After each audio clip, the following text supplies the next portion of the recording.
ခုတင်ဆက်ပေးမှာကတော့မင်းတင်ရဲ့ပိတလူတခါကဥတင်ပါသူဆိုတော့လူကြီးတစ်ဦးရှိခဲ့ပူပါတယ်ထိုလူကြီးသည်ရှေးဘက်မှမင်းဆက်တို့အကြောင်းရှေးဘက်မှမင်းဆက်တို့၏ဖြစ်စဉ်တို့ကိုလွန်စွာမှတတ်မွန်၏ထိုအကြောင်းအရာများကိုကျောင်းသူကျောင်းသားများအားသင်ကြားပေးသောဆရာအဖြစ်လုပ်ခိုင်းခဲ့ပူ၏ထိုနောက်တွင်ကရှေးဟောင်းသုတေသနသို့ပြောင်းရွှေ့၍လုပ်ကိုင်လေ၏အလုပ်တွင်လွန်စွာကြိုးစား၏ထိုနောက်နာမည်ကောင်းများစွာရလေ၏၎င်း၏မိဘမျိုးရိုးမှလည်းချမ်းသာကြွယ်ဝသောသူများဖြစ်ရကဥတင်ပါ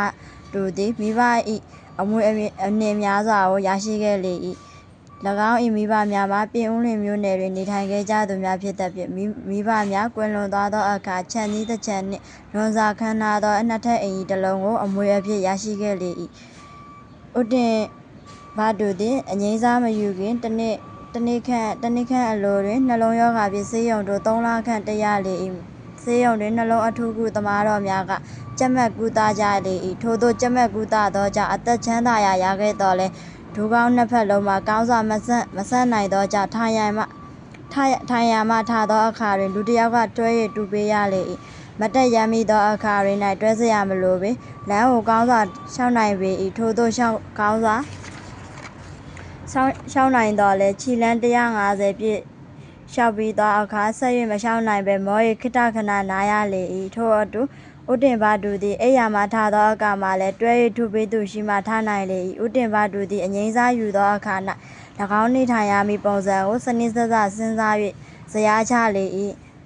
ထို့သို့ဇယားချထားသောအကြောင်းအရာကိုလည်းစာဖြင့်အသေးစိတ်ရေးသားထားလေ၏တနေ့တွင်ဥတင်ပါသူသည်သူ၏ရုံးမှရုံးအုပ်ကြီးဦးချိန်ပန်းအားသူ၏ရုံးခန်းအတွင်းသို့ခေါ်ယူ၍ကိုချိန်ပန်း၏ကျုပ်ကပြင်ဆင်သွားရတော့မယ်ဗျပြင်ဆင်သွားပြီးရင်ပြင်ဦးလွင်ရဆမ်းမဲ့အချမ်းမှာပဲနေတော့မယ်ဗျအဲ့ဒီချမ်းမှာမိဘတွေကအမွေရတဲ့ချမ်းဗျအဲ့လိုပြင်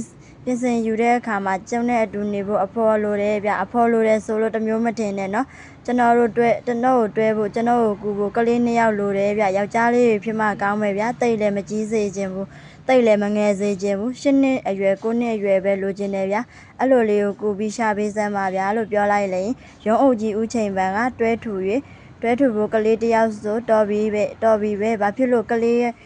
2 ယောက်လုံးတောင်လိုချင်လားလဲဟုမေးလိုက်လေရင်ဥတင်ပါသူကကလေး2 ယောက်ဆိုတော့1 ယောက်နဲ့1 ယောက်အဖော်ရတာပေါ့ဗျ1 ယောက်တည်းဆိုရင်ပြင်းပြီးတော့ထွက်ပြေးသွားလိမ့်မည်ဟုပြောလိုက်လေရင်ဥချိန်ပန်းဟုတ်တယ်ဟုပြောဆိုကတဟဲဟဲရီလေ၏